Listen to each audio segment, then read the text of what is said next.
أعوذ بالله من الشيطان الرجيم. بسم الله الرحمن الرحيم.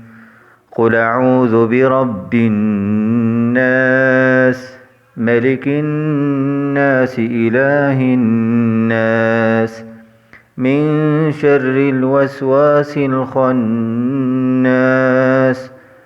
الذي يوسوس في صدور الناس من الجنة والناس.